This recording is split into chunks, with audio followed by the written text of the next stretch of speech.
Welcome, traveler. It's late and the world outside is dimming. The fires have gone cold, the streets are quiet, and the stars are doing their best impersonation of serenity. This is your moment to rest. You've done enough today. So close your eyes or don't. Breathe in slowly if that feels right. We're not in a rush. Let the blankets weigh just a little heavier. And let me tell you a story. Tonight, we slip back into the velvet fog of the past, to an era when disease was mysterious, science was ambitious, and the cure was often as deadly as the affliction itself. This isn't a tale of gentle healing or herbal teas. No, this is a story about Mercury, the metal that drips like liquid mirror, the element that dances with your nerves and whispers sweet nothings to your brain cells. Tonight, Mercury will be our healer and our executioner. But first, let's meet the villain. It was the late 15th century when syphilis burst onto the scene like a scandal at a royal banquet. Nobody knew where it came from. Some said it rode back with Columbus from the New World, tucked away in the bloodstreams of sailors. Others insisted it was an ancient curse finally awakened by the sins of man. Regardless of origin, one thing was certain: syphilis was horrifying. It didn't kill you quickly. That would have been far too merciful. No, it worked in acts, like a theatrical production. Act 1, an innocent sore, a whisper of something not quite right. Act 2, a rash, a fever, perhaps a touch of madness. Act 3, that one varied. For some, rotting flesh, collapsed noses, lesions upon lesions. For others, a brain that slowly melted into confusion. And because this was the Renaissance, an era rich in wigs, wigs upon wigs, powdered cheeks, and poetic misunderstanding, people reacted not with caution or restraint, but with glorious desperation. Enter the cure, or what they believed was the cure. Mercury. Yes, that mercury. The heavy metal that today we keep sealed in thermometers and label with skulls. Back then, it was considered something close to magic. Physicians, barbers, alchemists, they all reached for it with conviction. It was exotic. It was expensive. And most importantly, it did things. It made people sweat, salivate, tremble, and sometimes collapse. And in a world where cause and effect were only loosely acquainted, this was seen as progress. If the body was suffering, clearly the poison was working. There's an old line: a night with Venus, a lifetime with Mercury. It was whispered with equal parts shame and acceptance. Everyone knew. Everyone feared it. But what choice did they have? Let's pause here. Imagine yourself, perhaps a baker's apprentice in 1520s Vienna. You have a sore on your lip that doesn't go away. You feel strange, warm. Your joints ache. A barber surgeon tells you what it is. He doesn't say the word. He just stares at your mouth and nods solemnly. You are handed a jar. Inside, a slick silver paste. Mercury ointment. You are told to rub it into your gums, into your skin, into every place that tingles. You are told that if you sweat enough, the disease will leave. If you drool enough, you will be saved. And so you do. The sweating rooms become your world.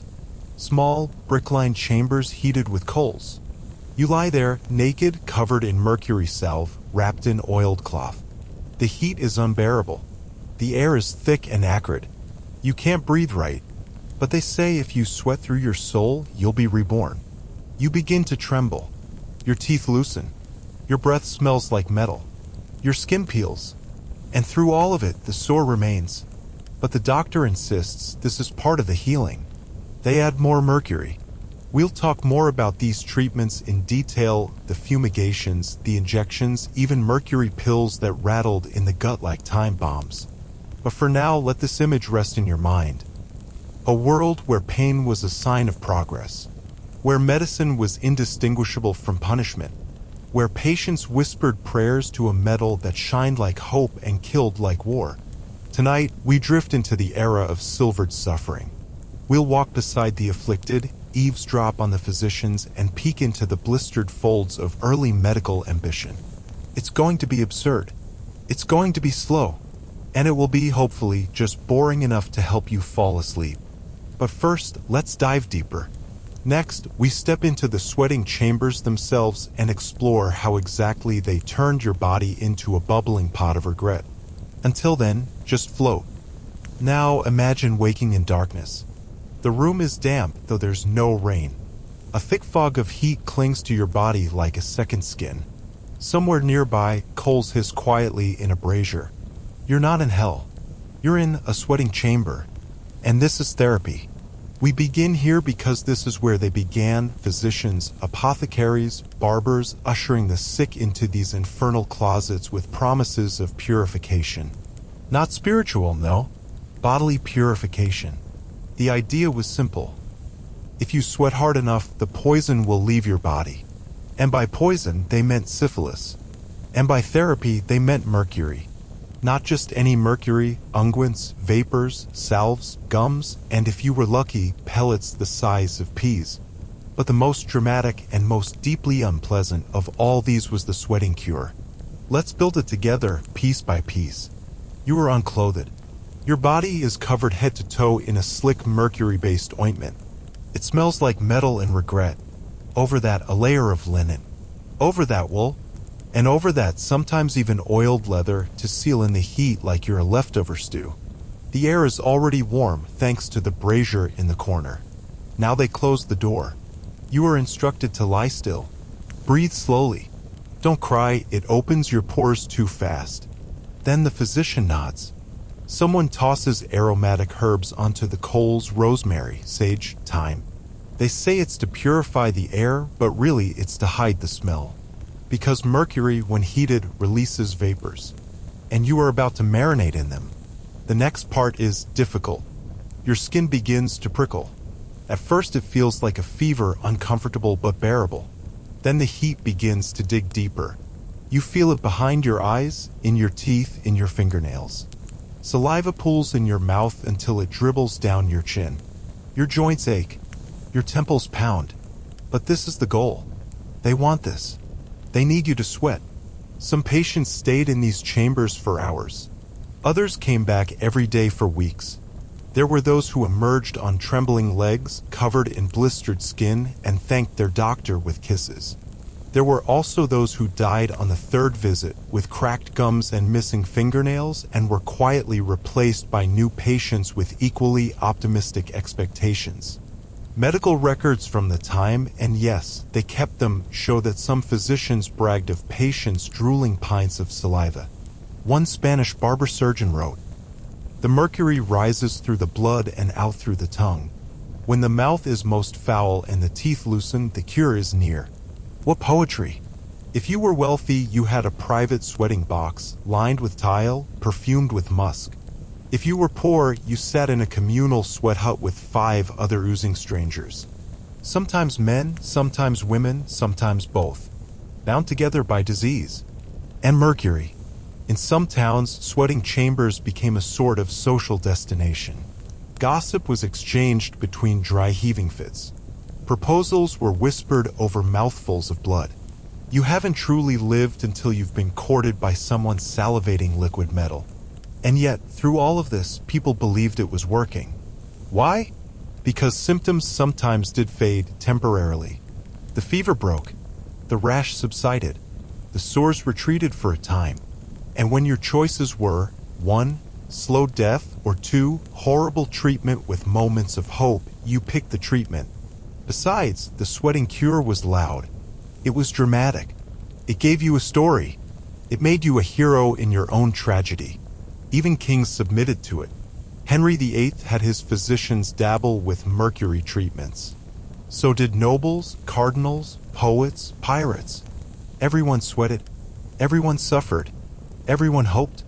Now let's talk side effects. Your gums began to swell and bleed. Your teeth loosened. Some patients lost them all. Your breath was described as smelling like rotten coins and burnt garlic. Your coordination slipped. Some developed tremors that never left. Others became confused, erratic, paranoid. They would stare at walls, mumbling about invisible worms. These were the lucky ones. The less lucky ones died in the bath. But still, the treatment spread. One German physician in the 1530s wrote, If the body is not purged by sweating and salivation, the sickness will burrow deep like a mole into the bones. He recommended 2 months of daily sweating sessions. He was considered merciful. Eventually, entire sweating clinics emerged. Institutions solely devoted to this one task. In Paris, in Venice, in Prague, little houses of steam and silver. They had menus not of food, but of mercury forms, ointment, gum, vapor, enema, pill. Some clinics even offered bundled packages. For an extra fee, you could get a mild opiate to dull the screaming. Luxury. And if you were exceptionally unlucky, they would combine the methods fumigation and ointment, pill and sweating, oral and anal. Because why not hit the disease from every possible orifice? This was not medicine. This was alchemical roulette. And yet, despite the horror, there's something almost touching in the effort. People wanted to be cured. Desperately. They trusted their doctors. They trusted the silver mirror. They trusted that if they suffered hard enough, they would be saved. It's easy to laugh at it now. But how different are we? We drink green juices made of algae and celery pulp. We sit in saunas shaped like coffins. We smear things on our faces made of snail slime and volcanic ash. Pain and hope hand in hand again and again. Next time, we'll step even deeper into the madness. Because sweating wasn't the only method. Oh no, they would burn it out from the inside. With mercurial pills that jingled inside the stomach. With vapor enemas blown into unthinkable places. But that, dear listener, is a tale for another breath. For now, rest easy. Let your thoughts melt like silver on the tongue. Let the heat pass. Let the night hold you gently. You've sweated. You've drooled. You've baked in your own regret. But tonight, dear listener, we're moving on from the steam room into the apothecary's cabinet. Because sometimes sweating just wasn't enough. Sometimes you needed to eat the cure. And by cure, of course, we mean mercury. Now, before you imagine gentle herbal teas and velvet-lined bottles, stop. This wasn't that kind of medicine. This was metallic alchemy served by candlelight and mixed with just enough hope to keep you swallowing. Let's begin with the pills. They were often called blue pills, not to be confused with the modern variety that inspires romance. These were small, dense, waxy orbs made from a delightful combination of elemental mercury, honey or licorice paste, breadcrumbs if you were poor, and occasionally a dash of opium to make it all go down easier. These little bombs were swallowed whole. Some patients took them once a day, others several times per meal. In extreme cases, 30 pills a day. And that's just mercury dosage. They weren't even counting side effects back then because the more you suffered, the more it was working. The logic was simple. If sweating with mercury ointment helped, then ingesting it must be twice as good. And on paper, it almost made sense. Mercury passed through the digestive system, entered the bloodstream, and did something. It made your body angry. It made your bowels erupt. It made your mouth taste like you'd licked a sword. Some physicians believed that if mercury appeared in the patient's stools, that was a good sign. The poison leaves the body, they said, while politely ignoring the fact that so did chunks of intestinal lining. One Parisian doctor proudly wrote that a patient of his passed a streak of silver in the night. This was seen not as internal bleeding, but as progress. But pills were just the beginning. There were also potions, mercury in liquid form mixed with vinegar, wine, or the tears of anyone watching this unfold. These concoctions were taken with meals, or instead of meals, or sometimes inserted elsewhere, but we'll get there. Some of these potions included cinnabar, a naturally occurring mercury sulfide that happened to be bright red and very toxic. But it looked beautiful, so it had to be effective. Alchemists loved cinnabar. They ground it into powder, mixed it into oils, and called it red elixir. Some even believed it could extend life as long as you ignored the kidney failure.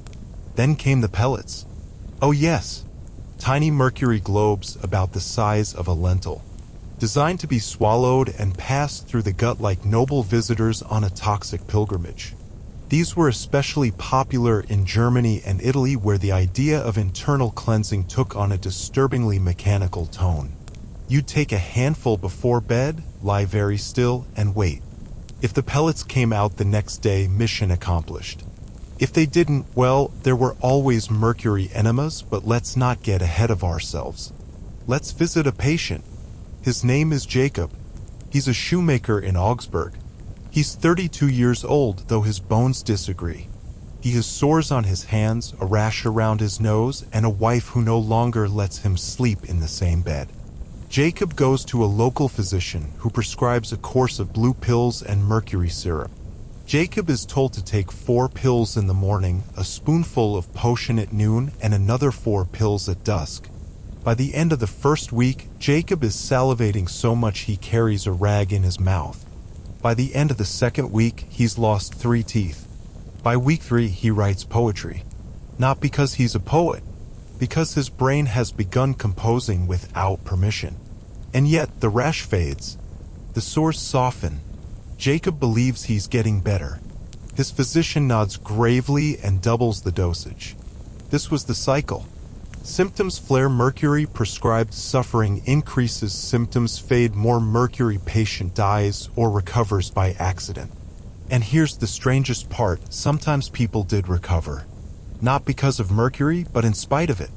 The natural course of syphilis includes latent periods where the disease lies dormant. This fooled everyone. They thought mercury was working.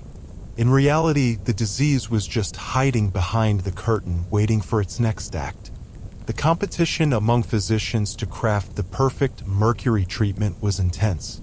Some insisted on purified mercury strained through silk cloths and stored in glass vials shaped like hearts. Others created compound pills, mixing mercury with arsenic, turpentine, and even gold leaf, because if you're going to die, you might as well be expensive. One Venetian doctor offered a 3-metal cleanse involving mercury, lead, and antimony, a delightful trio known today as how to close your organs forever.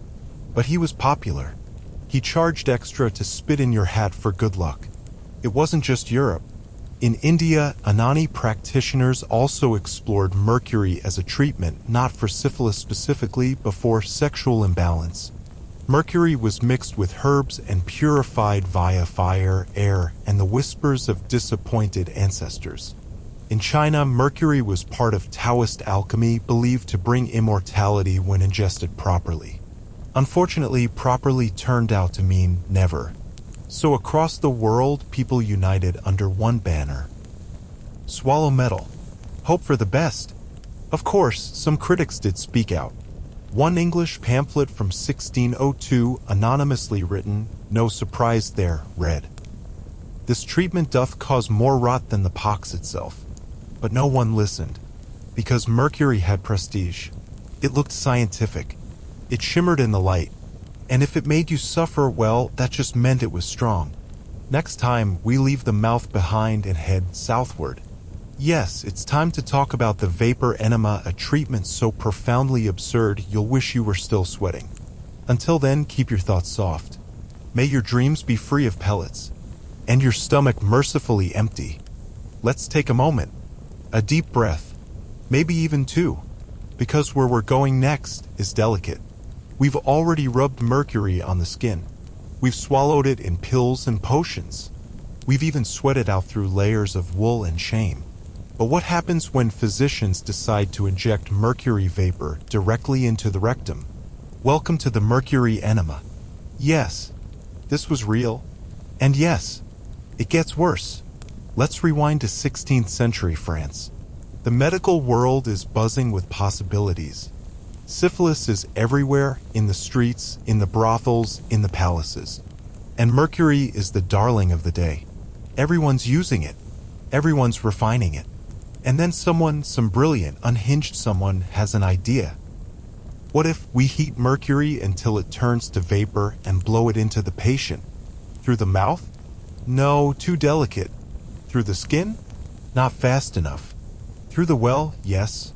The rectum was chosen because, quote, it is the fastest route to the humors. What humors? Don't worry about it. They didn't. The process was called fumigation, but let's be honest, this wasn't incense and chanting. This was hot vaporized metal blown into your insides. Here's how it worked. The patient was instructed to lie on their side, naked from the waist down. A small tent or cabinet was placed over the lower body, usually made from heavy cloth or oiled leather. A pipe ran into the tent, connected to a furnace or brazier where mercury was being gently heated. The vapor, now shimmering, toxic, and thoroughly horrifying, was funneled straight into the chamber. The patient was told to breathe deeply, relax their muscles, and let the healing fog enter them. Yes, they called it healing fog. Now you may be wondering, did it work? No, it did not. But the illusion of effectiveness was strong, because after a fumigation session, patients would often feel dizzy, sweaty, weak, occasionally euphoric, and sometimes dead, which again, in the logic of Renaissance medicine, meant it was working.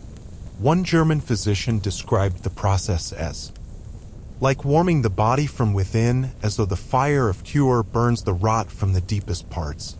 What he failed to mention was that his patients often lost consciousness mid-treatment. There are records of anal blistering, intestinal ruptures, and neurotoxic seizures following mercury fumigations. Some patients began hallucinating. One Italian man reportedly believed his body had turned into glass and refused to sit down for 6 days. His physician was thrilled. The mercury has reached the brain, he wrote, and is doing holy work. Others were less lucky. There are accounts of patients emerging from fumigation tents unable to walk, speak, or form new memories. Some died in the chamber itself, slumped over, mouth open, eyes wide, still fogging at the edges. Their deaths were recorded as failures of spirit, not failures of the treatment. In some cases, the procedure became ceremonial. Candles were lit. Latin was chanted. The vapor was mixed with rosewater, not for comfort, but to mask the odor of burning metal and cooked flesh. Doctors would hold the patient's hand, whisper encouragement, and then release the mist. It was, in a way, an exorcism, except the demon was a bacterium no one could see, and the priest was a man with a pipe and a questionable license. And let us not forget the tools. Special enema nozzles were crafted from pewter and copper, some shaped like swan necks, others like trumpets. There were dual chambers, pressure gauges, valves. The more complicated the device, the more expensive the treatment. Some devices could regulate the temperature of the vapor. Others had perfume dispensers to enhance the healing environment. Because nothing says comfort like a hot metallic gas enema with lavender overtones. In England, one particularly enthusiastic barber surgeon patented a device called the vapor lance. It had foot pedals and a bell. Why the bell? No one knows.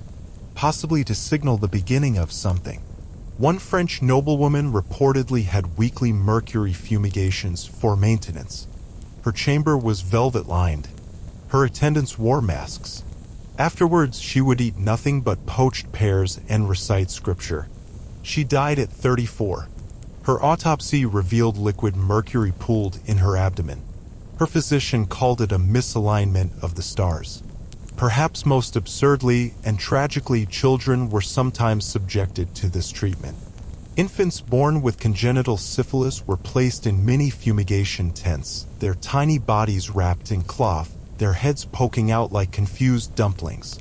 Mercury vapor was gently blown into the chamber in doses deemed safe by men who had never counted a molecule in their lives. Many of these children did not survive. Those who did often grew up with tremors, speech delays, and brittle bones. Their afflictions were attributed to divine punishment, rarely to mercury. But why stop there? Some physicians combined oral mercury with rectal vapor, creating what they called full-circle therapy. The idea was to trap the disease in the middle, like a battlefield maneuver, flanked by silver on all sides. The body, of course, did not agree with this military strategy, but that didn't stop them. They kept blowing. And so, as you lie still tonight, remember this. There once existed a time not so long ago when pain was not just tolerated, it was sought. When treatments were measured not by outcome, but by intensity. And when hope, desperate, dazzling hope, could make you do anything. even except a steaming pipe in the rear. Next, we explore the long-term consequences of mercury treatment, the patients who survived, the ones who didn't, and the physicians who swore they were changing the world. Spoiler, they weren't. Until then, breathe gently. And be grateful your medicine doesn't hiss. Let's say you survived. Somehow, against all odds, after the sweating, the drooling, the potions, the pills, and yes, the enema fog, you emerged alive. Not cured, not whole, but alive. Congratulations. Now you get to live with the cure. The phrase mercury poisoning didn't exist yet, but its symptoms did, and they had many names. The tremble, the droop, glass mind, the silver curse, and in some cases just he was never quite the same. Because mercury didn't just treat syphilis. It rewrote you. It carved new patterns into your nervous system.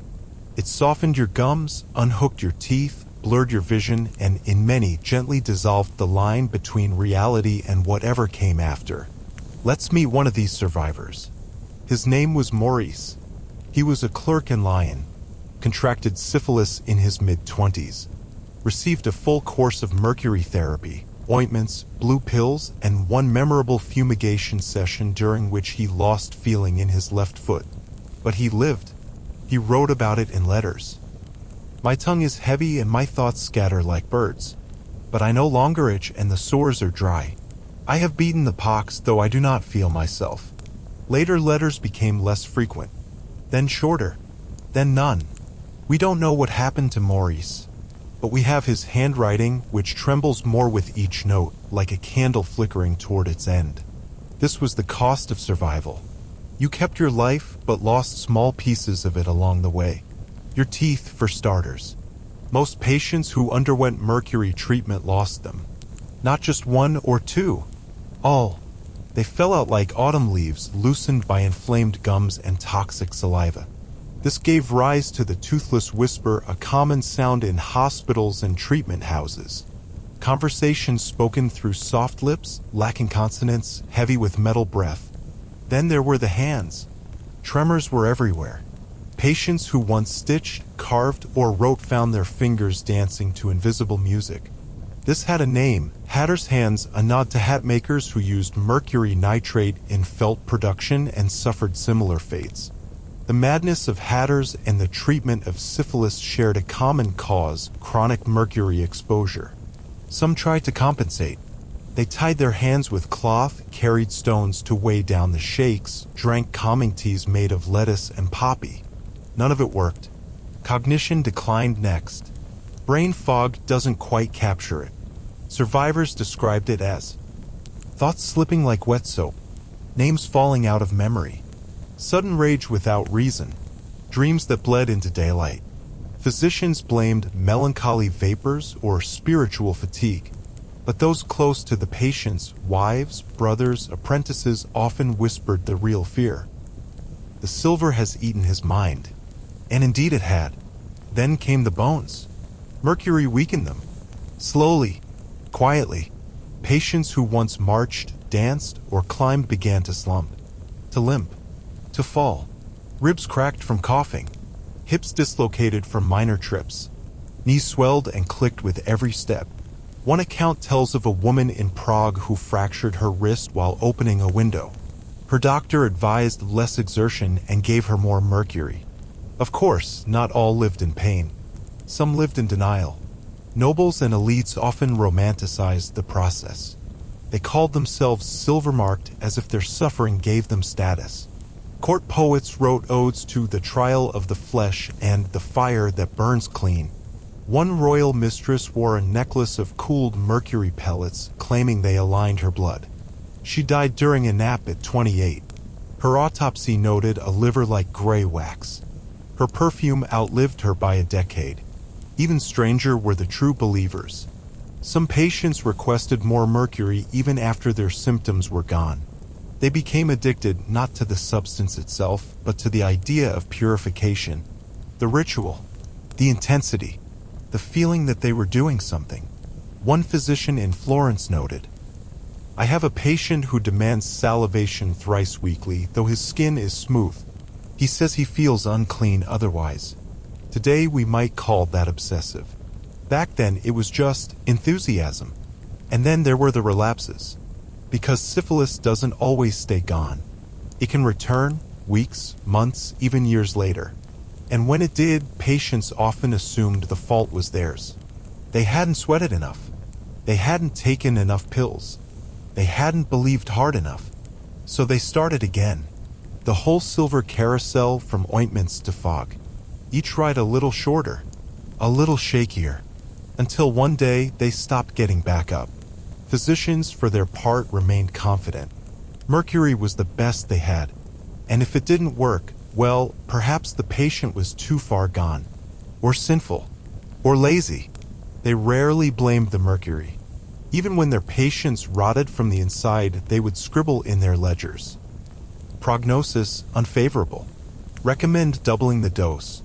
You might think this is where the story ends, in decline, decay, and historical embarrassment.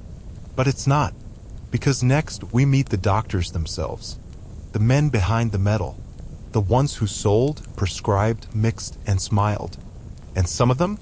They weren't just misguided. They were absolutely, gloriously unhinged. Until then, rest easy. And if your dreams feel a little blurry tonight, if your thoughts tremble, don't worry.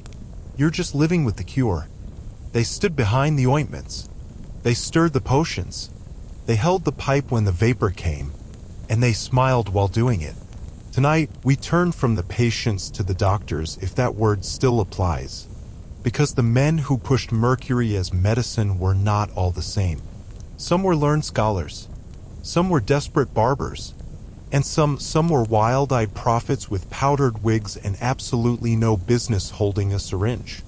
Let's meet them. We begin with the physicians. The official ones. Trained in Latin. Dressed in black. Carrying books and small silver hammers. They had degrees, or at least the illusion of one, and they spoke with authority. Their role was to interpret ancient texts, apply classical humoral theory, and recommend whichever treatment most resembled a philosophical metaphor. And yet, when faced with syphilis, a disease no ancient writer had described, they panicked. Their solution? Mercury. Because it was strong. Because it was visible. Because it did something. Better a cure that screamed than a disease that whispered. Many physicians believed deeply in their treatments. They watched their patients tremble, foam, bleed, and suffer, and they called it progress. One Italian physician wrote, "To purge the pox, one must inflame the soul. Let the blood boil, and the rot will flee." Poetic, misguided, lethal. Some of them were even patients themselves, infected during dissections or careless visits to brothels. They treated themselves with the same methods they inflicted on others. In a way, that's integrity. Next came the barber surgeons. These were not academics. They were men with blades. Their resume included pulling teeth, lancing boils, cutting hair, amputating legs, sometimes in that order. They had little education, but lots of confidence. Barber surgeons loved mercury because it was easy to use. Smear it on. Watch the sweat. Collect the coin. Repeat. In some towns, they competed for patients like carnival barkers. Salivation guaranteed. 3 enemas for the price of 2. Bring your own tent. They wore blood-stained aprons, worked out of smoky basements, and kept their mercury in old wine bottles. Patients didn't always survive, but those who did often tipped. Then there were the apothecaries. They weren't doctors, but they had the keys to the kingdom, shelves upon shelves of jars, powders, pastes, and minerals. They mixed what the doctors prescribed, and occasionally what they invented. Mercury was good business. It came in many forms: cinnabar, calomel, sublimated powder. It could be sold as ointment, syrup, pill, powder, or suppository. Some apothecaries developed secret recipes passed down, jealously guarded, and absolutely toxic. One London apothecary offered a gentleman's silver tonic said to restore vigor, banish boils, and improve one's fencing posture. It contained mercury, antimony, mint, and a dash of vinegar. He sold hundreds of bottles. His shop burned down. They say the smoke was sweet, but we must not forget the alchemists. Ah yes, cloaked in mystery, surrounded by flasks, speaking in riddles and smelling faintly of burnt almonds. Alchemists loved mercury, or as they called it, quicksilver, because it was the metal of transformation. It could shift from solid to liquid. It reflected light. It shimmered like moonlight in a jar. To them, mercury wasn't just medicine. It was divine. Many believed it could purify the soul, not just the body. Some claimed it was the secret to eternal life if only the right formula could be found. They wrote elaborate texts with titles like The Lunar Bile of Salvation and On the Melting of Sin. Most of these texts were unreadable. All were lethal. Then there were the opportunists, the fakers, the quacks, the traveling salesmen. They rode from town to town, setting up wagons, shouting into crowds, holding up vials. Step right up. Cure your pox. Silver for your sins. They carried charts, fake credentials, and occasionally monkeys dressed as nurses. Their potions were mercury, wine, and hope. They left before complaints could catch up. But for the desperate, they were messiahs. Some of the most dangerous mercury doctors were also the most charismatic. They wore perfumed gloves, spoke 5 languages, and could convince a man to drink molten lead if they used the right metaphor. One such man was Dr. Émile Lenoir, a Parisian with immaculate hair, a velvet cane, and a treatment he called the silver spiral. It involved mercury injections, sound therapy, and something called inner vibration calibration. No one understood it. Many paid for it. He died trying to swallow his own thermometer. People called it ironic. He called it transcendence. Some physicians even created schools, little academies where the next generation could learn the sacred art of applying mercury to everything. Their students practiced on mannequins, or beggars, or each other. Graduation involved identifying 12 mercury compounds and surviving 3. They wore black robes with silver trim. They debated whether the rectum or the gums offered a better path to the soul. They gave each other syphilis on purpose just to test theories. They were very serious about their work. They were also probably insane. And what of ethics? What of conscience? Some doctors genuinely believed they were helping. They saw patients improve temporarily and felt pride. Others saw the death toll and simply shrugged. We must suffer to be cleansed, they said. Or worse. It's not the mercury. It's the patient. A few eventually broke. They wrote pamphlets, spoke out. One Italian doctor published a book titled The Silent Rot, in which he condemned mercury and warned of silver madness. He disappeared 2 weeks later. Some say he fled. Others say he was fumigated. And so we remember, the doctors of mercury were not one type of man. They were scholars, butchers, magicians, liars, and sometimes well-meaning fools. They stood between illness and cure, waving a bottle of poison and promising salvation. And somehow they convinced the world. Next time, we visit the ritual. Because mercury wasn't just medicine, it became ceremony.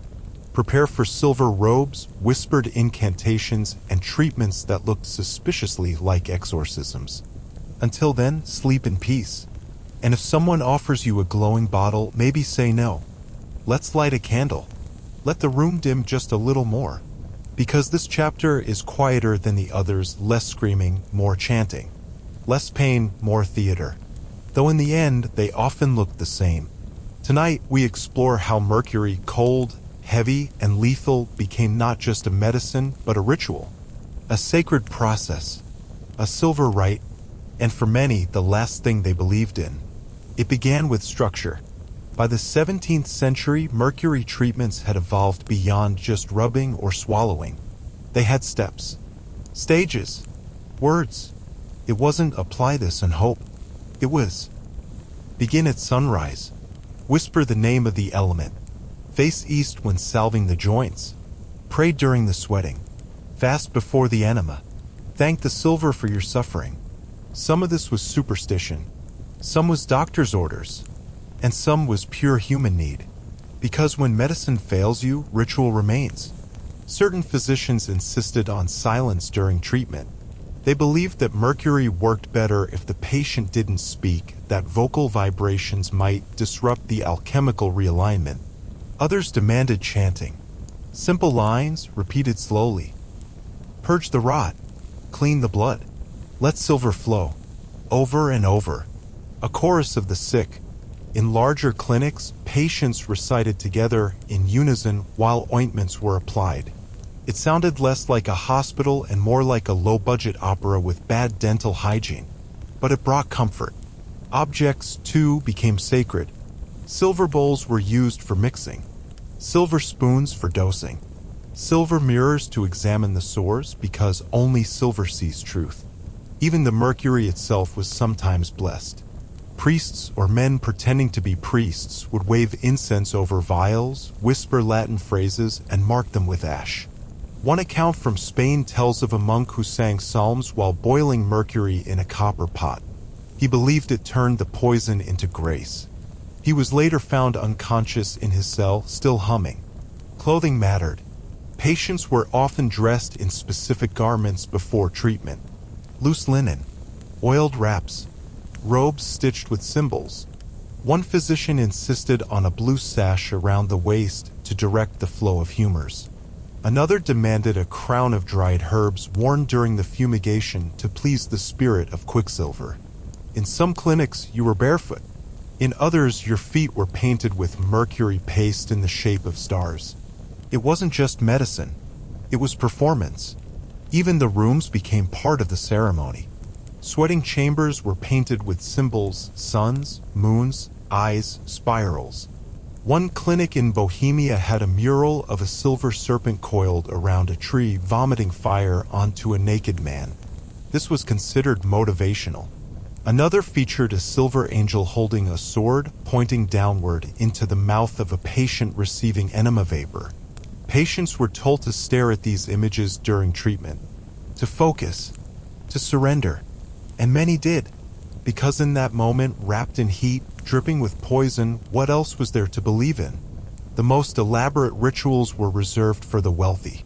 Mercury ceremonies for nobles could last hours. They began with a procession, candles, music, gloved attendants. Then came the cleansing, not just of the body, but of the room. Perfumes were burned, floors washed with wine, silver dust scattered in the corners. Then the treatment itself, slow, deliberate, always narrated by someone with a deep voice. One account describes a duke being salved by 4 physicians at once, each representing one of the elements. They worked in silence, except for one who sang softly in Greek.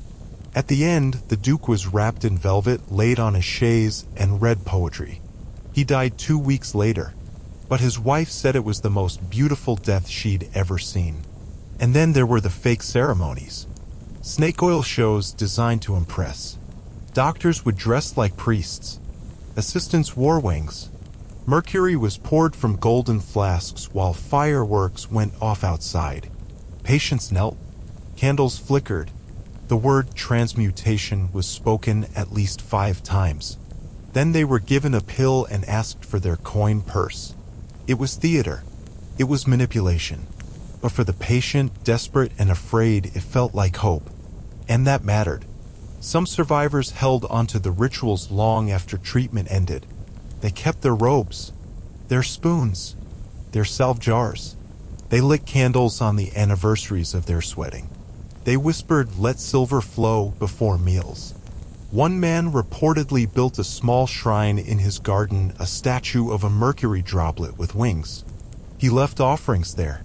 He never got sick again. Make of that what you will. And yet others turned away. They saw the rituals as lies, masks for suffering, distractions from failure. Some burned their robes, smashed their spoons, threw mercury into the sea.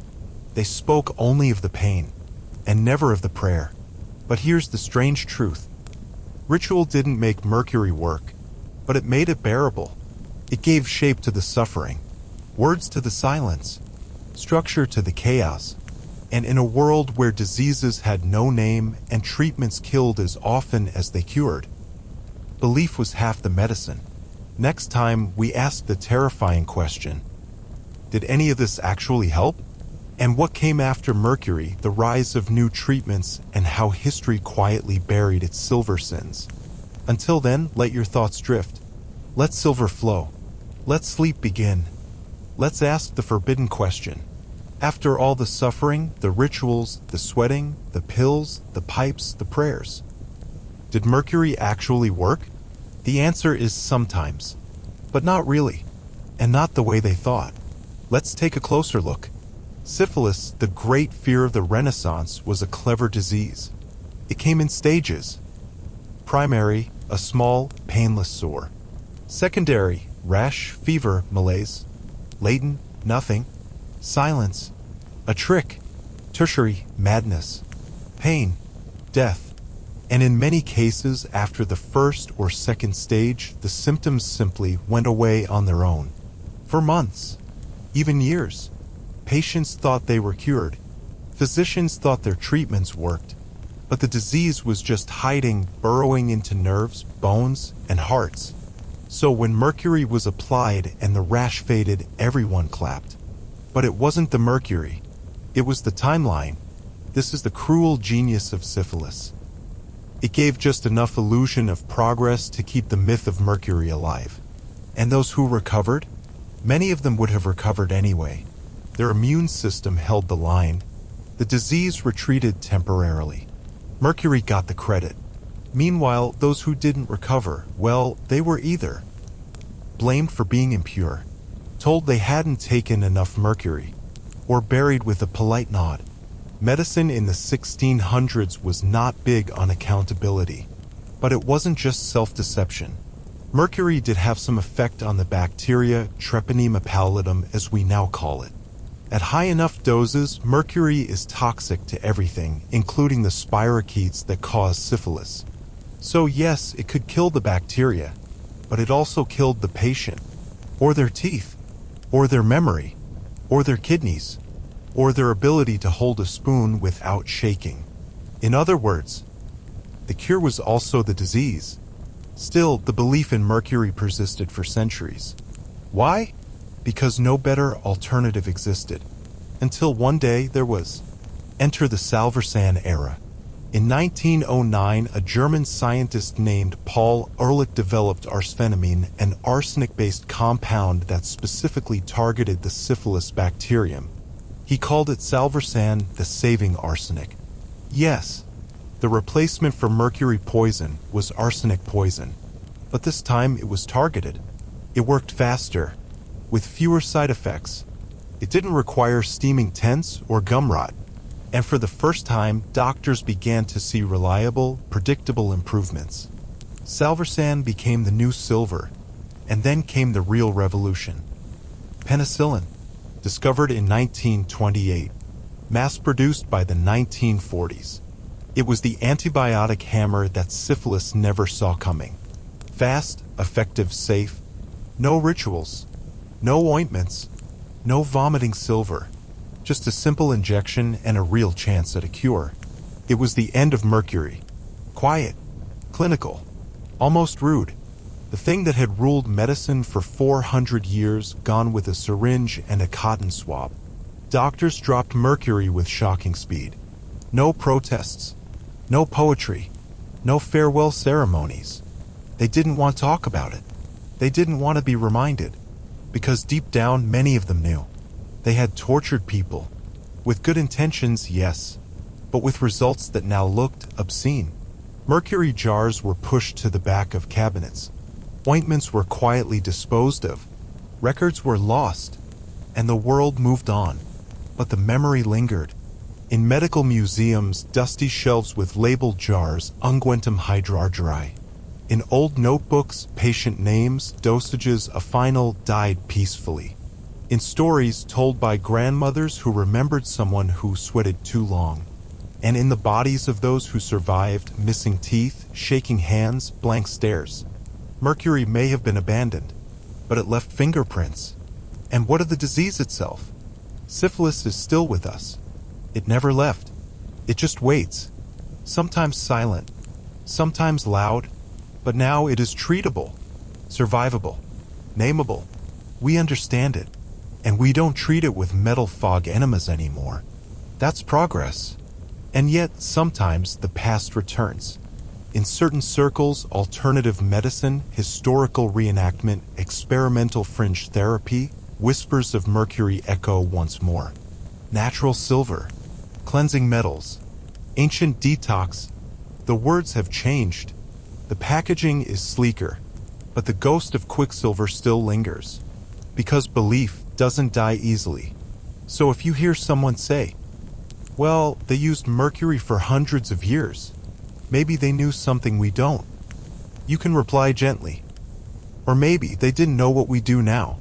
Next time, we go even deeper into the lives of those who profited from the mercury craze, the merchants, the smugglers, the middlemen.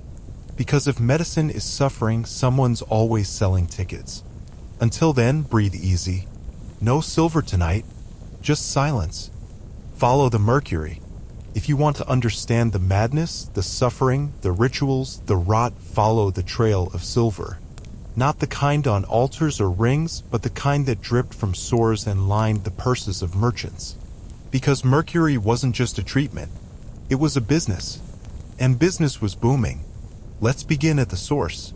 Mercury or Quicksilver doesn't come from nowhere. It's mined, smelted, refined, shipped. And the king of this process was a place called Almaden in Spain. The Almaden mines were the largest source of mercury in the known world, active for over 2,000 years. The earth there bled cinnabar, a deep red ore that shimmered with promise and poison. By the 16th century, the Spanish crown had turned Almaden into a silver factory for suffering. It supplied mercury to physicians, apothecaries, and, interestingly, to the New World, where it was also used to extract actual silver from ore. A double life, extracting treasure abroad and treating disease at home. The miners of Almaden? Slaves, prisoners, desperate men. They inhaled mercury dust daily. Their skin flaked, their minds blurred. Few lived past 30, but their output made kings smile. From the mines, mercury was sealed in goatskin bladders, labeled with crude symbols, and loaded onto caravans. Then ships, then wagons. It traveled like treasure, and it was priced like it. A single bladder of mercury could sell for a small fortune, especially in times of plague and panic. Physicians hoarded it. Apothecaries diluted it to stretch supply. Some even watered it down with lead or tin, turning poison into counterfeit poison. No one noticed. Patients still drooled, still suffered, still paid. In cities, mercury passed through layers of hands. Miners extracted it. Merchants bought it. Smugglers moved it. Apothecaries bottled it. Physicians prescribed it. Patients paid for it. And undertakers buried the result. It was an economy, a chain greased with sickness and sealed with wax. Some families built entire fortunes on mercury. In Venice, one merchant family controlled distribution across northern Italy. Their seal, a silver drop with wings, was known in every clinic. They donated to churches, funded universities, married well. No one asked about the shaking hands of their warehouse workers. Smuggling was common, too, because mercury was valuable and some rulers restricted its sale. In parts of Germany and France, only licensed physicians could purchase it. So black markets blossomed, dark stalls under bridges, quiet knocks at midnight. Do you need the soft shine or the heavy pour? Do you want the silver bite or the slow sleep? It was sold in pouches, flasks, vials, sometimes disguised as perfume. And always for cash up front. Even churches got involved. Some monasteries operated mercury stills, claiming it was for alchemical study. Others stored it for visiting physicians. A few holy men even began to recommend mercury as penance. Your body is sinned. Let it purge in silver. Confession and prescription all in one visit. They didn't charge money, of course. Just donations. For candles. And roof repairs.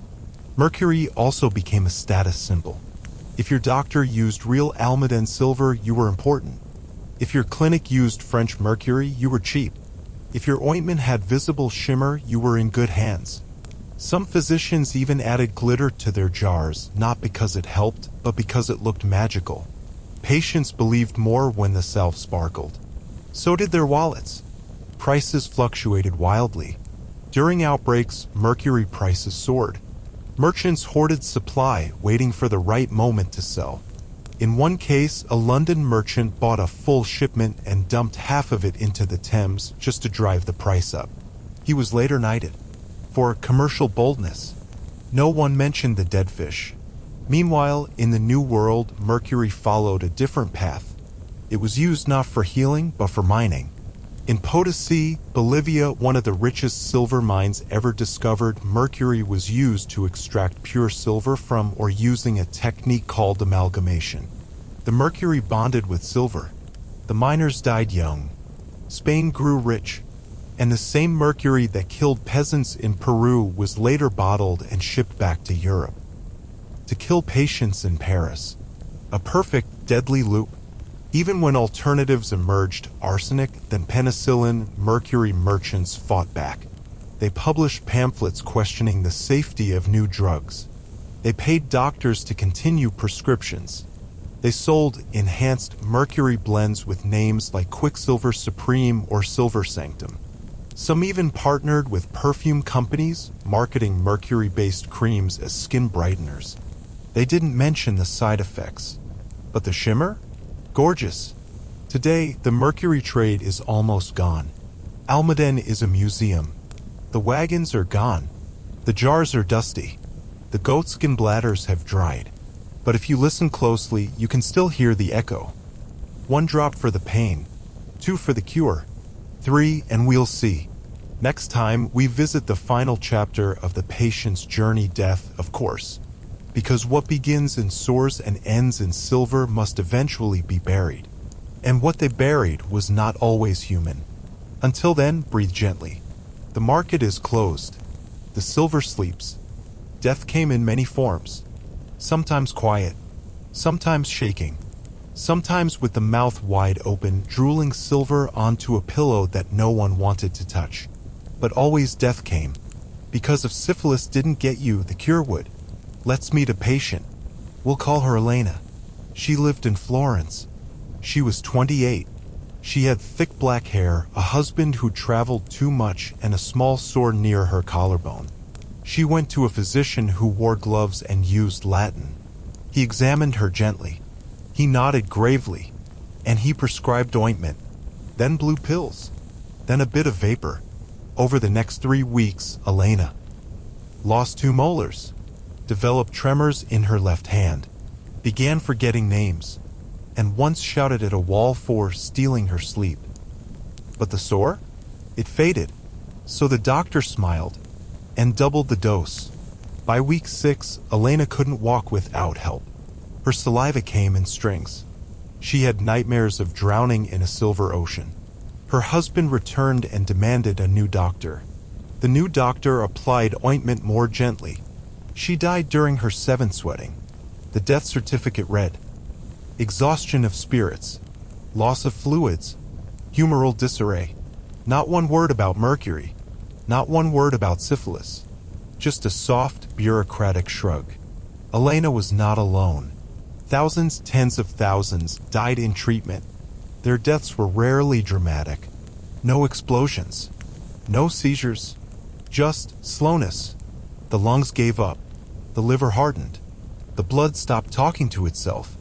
In some cases, patients seemed to fade out of their own lives. They stopped speaking, stopped blinking, stopped resisting, and one day they just tilted over, still wearing their treatment robes, still warm from the steam. The bodies were complicated. Mercury doesn't just leave you when you die. It lingers. In the tissue, in the organs, in the blood, still slick and shining. Some physicians performed autopsies. They poked the liver, sniffed the lungs, and they found gray streaks in the brain, shiny residue on the tongue, a smell described as metallic and unkind. But they didn't stop the treatments. They just made new notes. One surgeon wrote, "The silver settles like a guest who has overstayed." Another noted, "His stomach was a mirror, Burial was complicated. Some priests refused to touch the bodies. Others wore gloves and held incense. Gravediggers noticed that some corpses rotted strangely, slower, stickier, with a smell that clung to the fingers. One burial ground in Prague had a separate section for patients of silver. They were buried deeper, faced away from the chapel, just in case. And yet, death was not always seen as failure. Sometimes it was framed as completion. She died clean. He passed purged. His soul was free of rot. Doctors believed they had done all they could, and many truly mourned their patients. They weren't all monsters. Some sat beside the dying, held their hands, wiped their mouths, and whispered, "You are almost free." Families reacted in all kinds of ways. Some grieved, some sued, some built shrines with silver candles and small jars of leftover ointment. One mother wore her son's last mercury pill on a chain around her neck. She said it helped her sleep. There were rumors, too, that some patients weren't buried at all, that their bodies were kept for study, for ritual, for alchemy. One whispered tale told of a physician who coated his dead patients in resin and kept them in glass coffins to observe the progress of the cure. No one ever proved it, but he did own a lot of glass. And what of the physicians? Some quit after their favorite patients died. They burned their tools, left medicine, opened bakeries. Others simply moved on. The body was too weak, the disease too deep. Mercury can only do so much. They signed new prescriptions the next morning. The most tragic deaths were those that came with hope still intact. Patients who believed they were improving, who thanked their doctors, who planned celebrations, who packed their bags to go home, and who never made it through the night. One doctor wrote, "He died with gratitude on his tongue and foam in his mouth," a line both beautiful and horrifying. There were no statues built for these people, no silver memorials, no plaques with names, but their bodies told the story, and their silence taught the lesson. Next time, we explore the legacy, how Mercury survived in medicine long after its time, disguised, renamed, reborn in creams, tonics, and myths. Because bad ideas rarely die. They just change costumes. Until then, rest well. Your treatment is over. You'd think the story ends with penicillin, with science stepping in, with the mercury jars sealed, the sweating rooms closed, the pipes unplugged. But mercury is stubborn. It lingers. It evolves. And for years, even decades after the world knew better, the ghost of mercury haunted medicine, hiding in plain sight. Let's start with naming. By the early 20th century, mercury had become a dirty word. Doctors didn't want to say it. Patients didn't want to hear it. The public associated it with madness, tremors, and death. So naturally, they gave it new names. Calomel, gray powder, sweet sublimate, hydrargyrum Latin to make it sound wise, mild chloride of mercury to make it sound gentle, therapeutic dust to make it sound like a bedtime story. Same metal, same risks, just better branding. And it worked. In the 1920s and 30s, calomel was still being sold over the counter as a laxative and infant teething powder. Yes, babies were given mercury powder to soothe their gums. Mothers were told it was natural, calming, and promoted regularity. Many of those children later developed delayed speech, motor issues, kidney problems, and, in some cases, fatal reactions. But no one blamed the powder. They blamed poor constitution, or nervous temperament, or the moon. In adult medicine, mercury continued quietly behind the scenes. It was used in eye drops, diuretics, topical creams, ointments for eczema, antiseptics, and even some early chemotherapy agents. Because while its danger was known, mercury was still effective, if used carefully, sparingly, precisely. Doctors believed they could control it. Spoiler, they couldn't.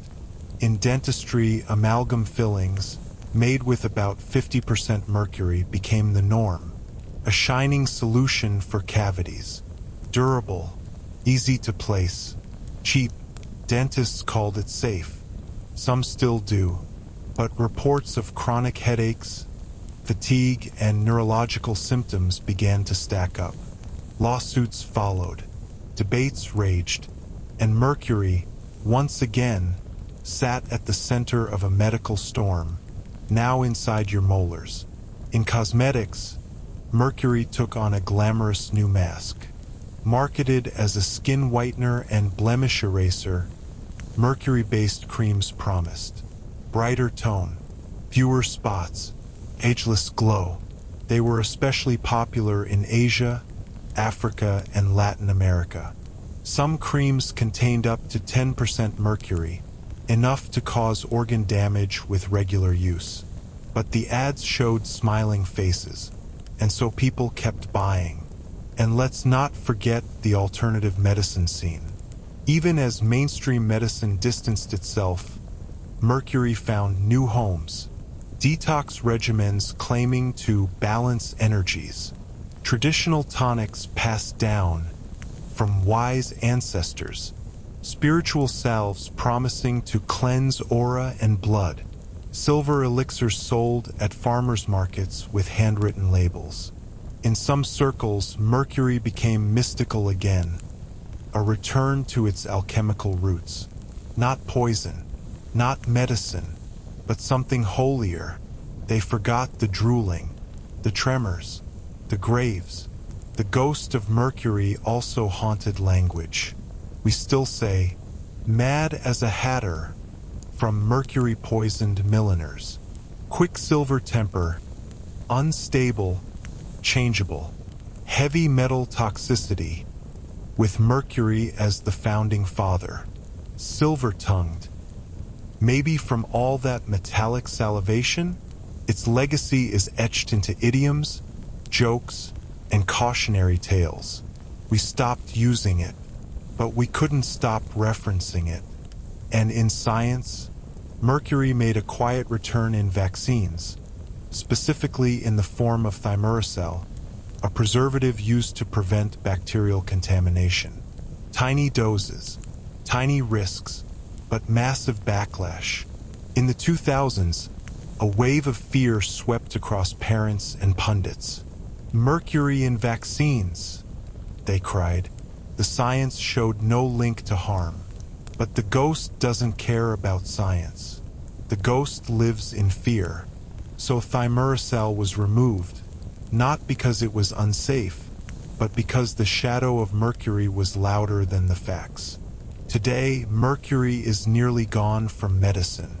It's banned in most cosmetics, restricted in pharmaceuticals, phased out of thermometers and blood pressure cuffs. But it's still somewhere, in old fillings, in black market skin creams, in antique remedies gathering dust on grandpa's shelf, in whispers, in warnings.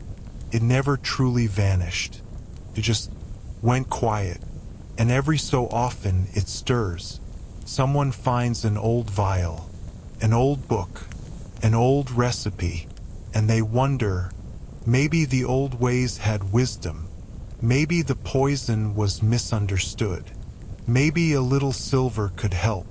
That's how the ghost comes back. Not in screams, but in curiosity. So if you ever see a jar labeled calomel, or a cream promising silver rejuvenation, or a glint in someone's eye when they say, "natural detox," you'll know what you're looking at. You're looking at a ghost in disguise. Smile politely, back away slowly, and remember Elena, next time we zoom out, to the cultural impact of mercury, how it shaped art, fear, literature, fashion, and superstition. Because some poisons don't stay in the body. They spread into the stories we tell. Until then, rest. You've read the label. You've returned the jar. Sleep clean. Close your eyes. Picture Mercury. You're probably not seeing a thermometer or a chemistry chart. You're seeing a shimmering drop, dancing across a tabletop like it's alive. Beautiful, mysterious, maybe a little threatening. That's not an accident, because Mercury didn't just enter the body.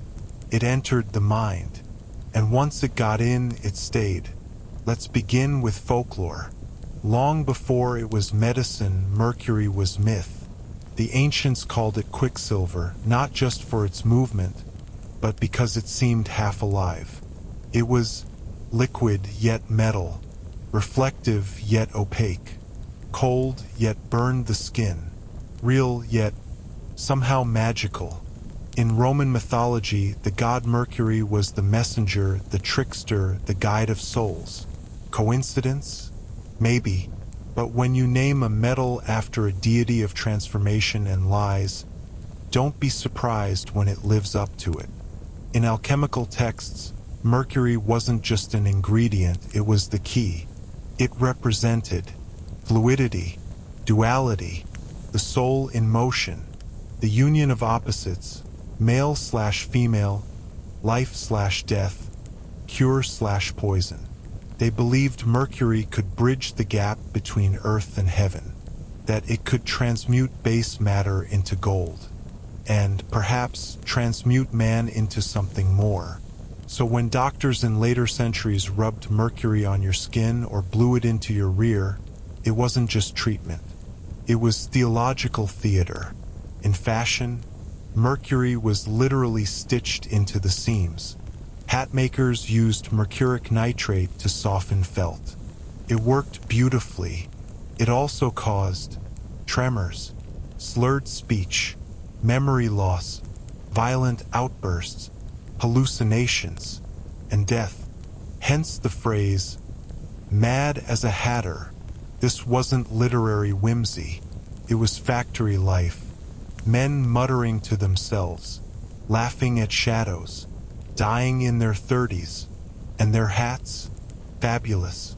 In literature, Mercury slithered between the lines. Shakespeare never named it directly, but his madmen tremble and sweat, and his apothecaries always carry silvered filters. Gothic novels loved Mercury. It was pale, metallic, decadent, decaying. In 19th century penny dreadfuls, Mercury became a plot device, the secret poison, the slow madness, the glittering doom. A kiss from the silver bottle, and the hero collapses. The audience shudders and buys the next issue. In visual art, Mercury is harder to find, but always present. Alchemical illustrations show it as a snake eating itself, a man with mirrored eyes, a dancer with silver tears, a bottle sprouting wings. In portraits, the sick are painted pale and glowing, their skin dusted in silver, their mouths slightly open. Some say it was just artistic convention. Others say, that's what a Mercury patient looked like. In fear, Mercury became the unseen enemy. It wasn't loud like fire, or obvious like plague. It was silent, crept, collected, killed later, and that delay made it perfect for stories. Parents warned children, don't touch the shiny drop. It will take your thoughts. Old sailors told tales of Mercury in the hold, barrels that hissed and whispered at night. Some claimed they saw faces in the metal, calling them into the dark. Even in modern horror, echoes remain. Think toxic experiments, mad scientists, shiny syringes, glowing fluids, elegant villains with tremoring hands. Mercury is rarely named, but it's there. The vibe, the texture, the fear of something beautiful that wants to live inside you. In language, Mercury made itself comfortable.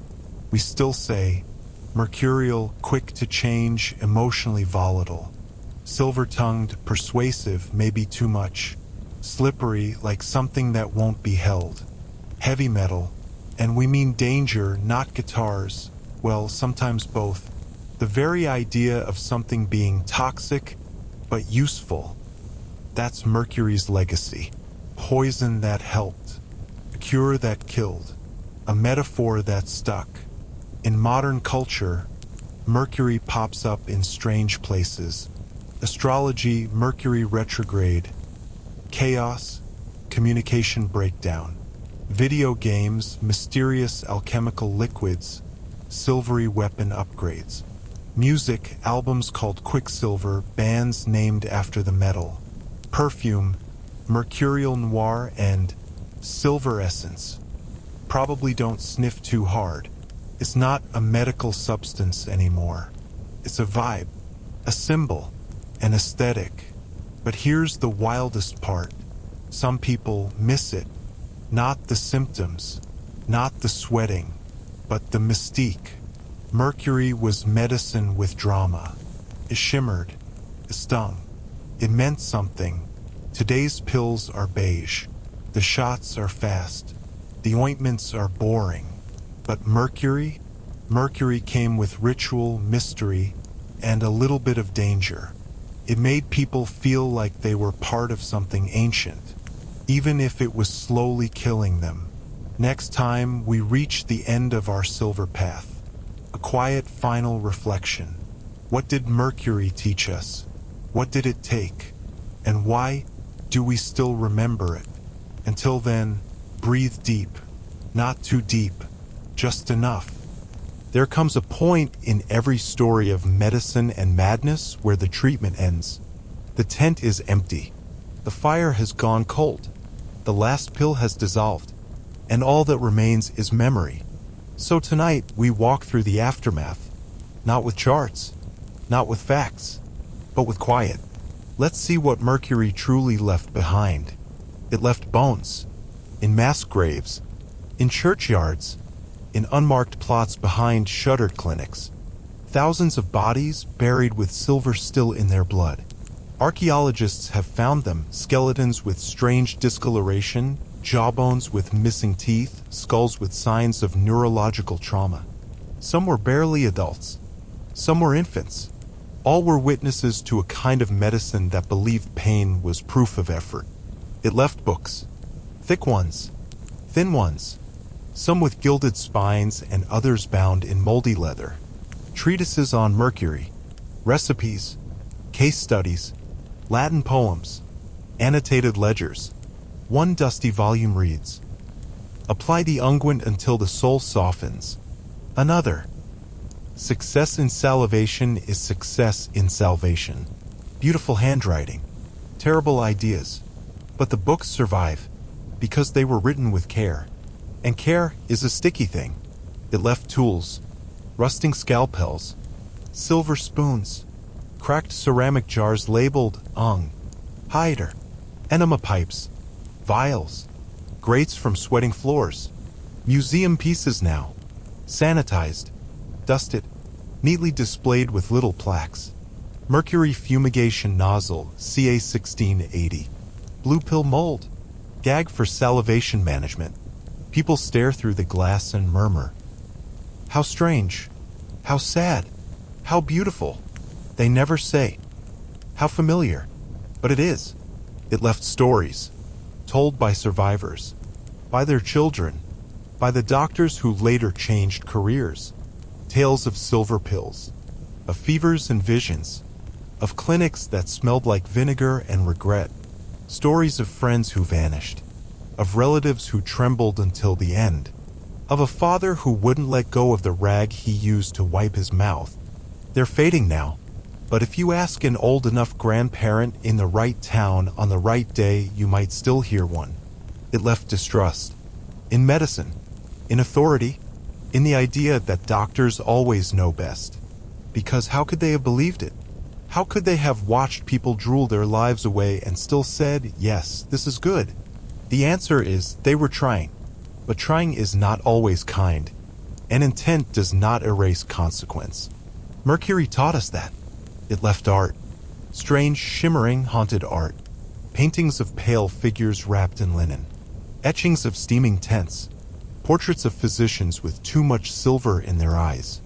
Some of it is beautiful, some is grotesque, most is both, and tucked into the corners always is the suggestion of something just out of reach. A cure, a punishment, a prayer.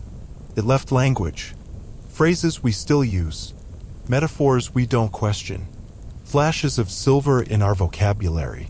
We still talk about purging, about cleansing, about toxins. We still believe that suffering must mean progress. We still say no pain, no gain with a straight face. Mercury may be gone, but the philosophy, the ritual of pain survives. It left humility, or it should have, because for centuries people smarter than us believed that Mercury was salvation. They had evidence, they had testimonials, they had the best intentions. And they were wrong. Horribly, tragically, beautifully wrong. So maybe we're wrong about some things too. Maybe some of what we believe today in our white rooms and glossy pills will look absurd one day. The future may laugh at us, and they'll be right too. But most of all, Mercury left us with a mirror, because it was reflective literally and metaphorically. It showed us who we are when we're desperate, when we're sick, when we want to believe. It showed us how easily science becomes ceremony, how quickly doctors become priests, how often treatment becomes performance, and how deeply we crave meaning even in pain, especially in pain. So tonight, as we close this chapter, remember, Mercury was never just a substance. It was a story, a shimmering, trembling, poisonous story. And we carried it in our mouths, in our blood, in our dreams. Some still do. There are no more fumigation tents, no more blue pills, no more silver spoon lies. But somewhere in the quiet of a drawer or a dusty museum shelf, a jar still waits, half full, half forgotten, still, like a ghost that hasn't decided whether to stay or go. Next time, we descend into the final chapters, closing our tale not with answers, but with acceptance. Mercury is gone, but the world it left behind is still trembling. Until then, no more silver, just silence. The tents are folded. The jars are empty. The doctors have gone home or died or turned into statues. This is the epilogue. Not a chapter of medicine, but a chapter of human nature, written in the silence that follows a very long, very shiny, very sad experiment. This is what came after the Silver Age. At first, relief. Penicillin worked. It was fast. It was clean. It didn't require sweating or whispering or coating your gums in metal paste. Doctors who had spent decades prescribing mercury suddenly spoke of modern miracles. No mention of the previous miracles that had involved trembling and tooth loss. Hospitals quietly removed mercury from shelves. Textbooks were updated. Mothers stopped warning children about silver jars. A new era had begun, but not everywhere. In rural towns, old habits persisted. You could still find blue pills in back rooms, ointment jars passed down like family heirlooms, aunties who swore by just a touch of silver under the tongue. In some places, mercury lived on not as treatment, but as tradition, like a recipe no one wanted to eat anymore, but still kept on paper. Then came the rethinking. Medical historians began asking uncomfortable questions. How many lives did mercury actually save? How many did it take? Why did the world take so long to stop using it? They dug through archives, diaries, death certificates. They published essays with titles like A History of Hope and Poison and The Alchemy of Error. Some were gentle, some were damning, but all of them agreed. We meant well, and that was not enough. Art began to reflect this shift. Paintings of mercury treatments took on a surreal tone, too shiny, too calm. Plays were written, short films produced. One museum built a walk-through sweating chamber, complete with sound effects, fake salve jars, and a looped whisper track. Let silver flow. It was educational and deeply unsettling. Some of the old Mercury doctors became myths. The good ones were remembered as pioneers. The bad ones were renamed mad alchemists.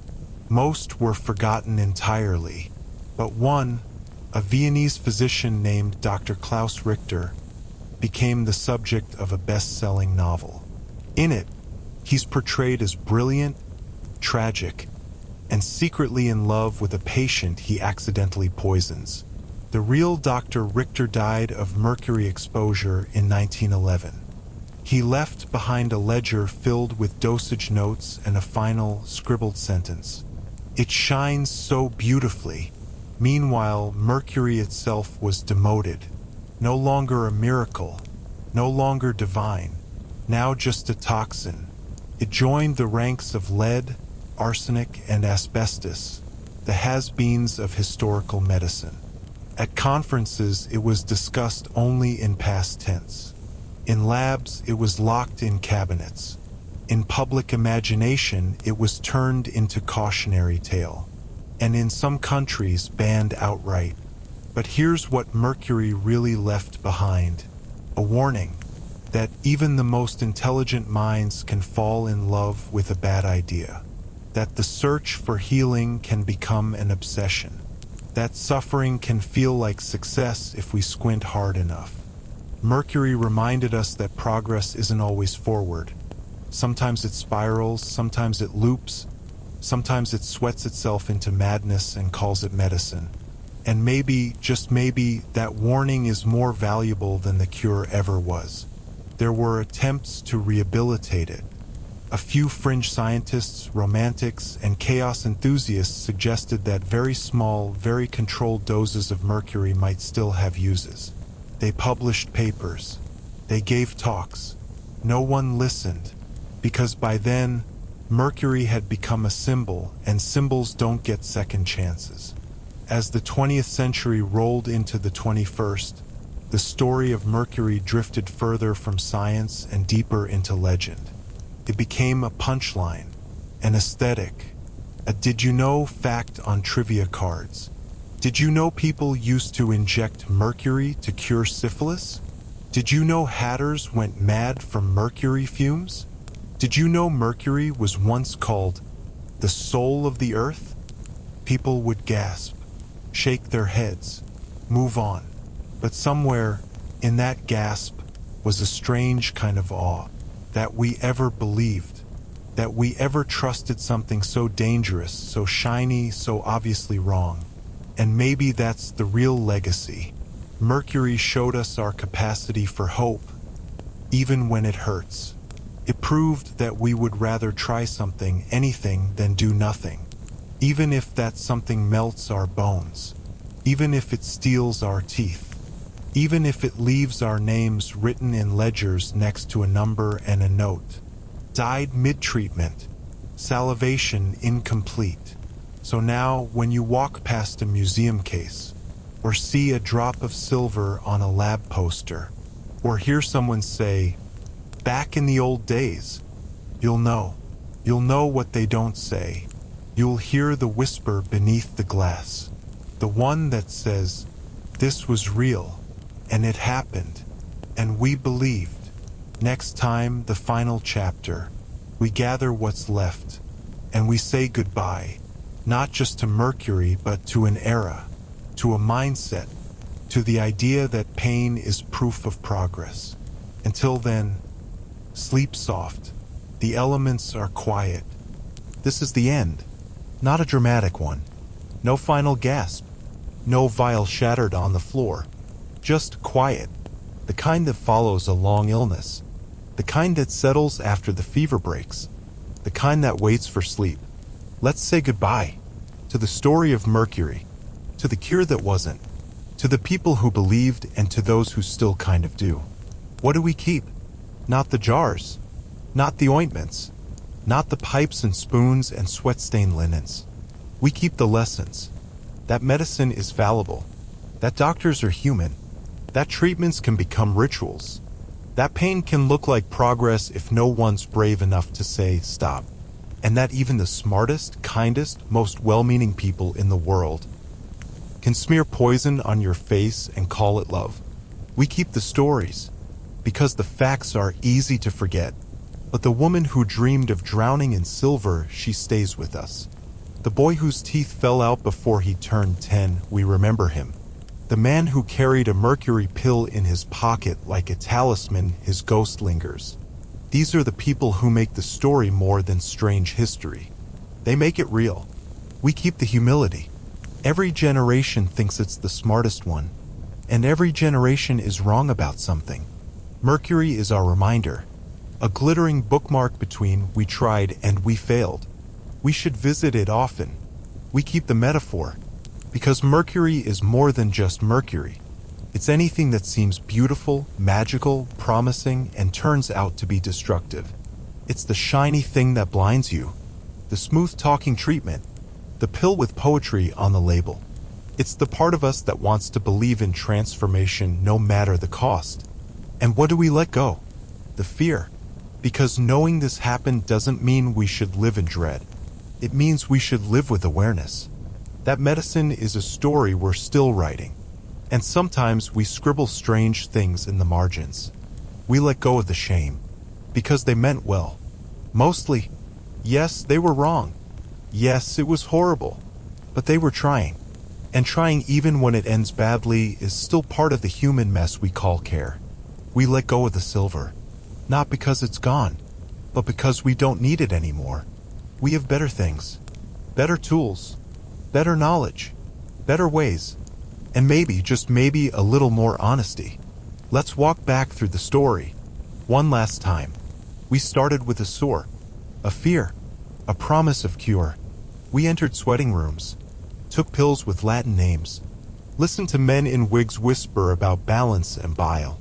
We held still while vapor filled the air. We bled from the gums. We shook. We believed. And some of us made it out. We met doctors. Some brilliant. Some mad. Some both. We watched them mix science and ceremony until even they couldn't tell the difference. We watched them sell suffering as transformation. And we forgave them. Eventually, we traced the trade, followed Mercury from the mines of Almaden to the mouths of royalty. We saw the gold behind the poison, the money behind the myth. We saw patients become customers, and death become inventory. We saw Mercury fade, replaced, rebranded, removed, turned into a ghost that still haunts pharmacies, metaphors, and museum displays.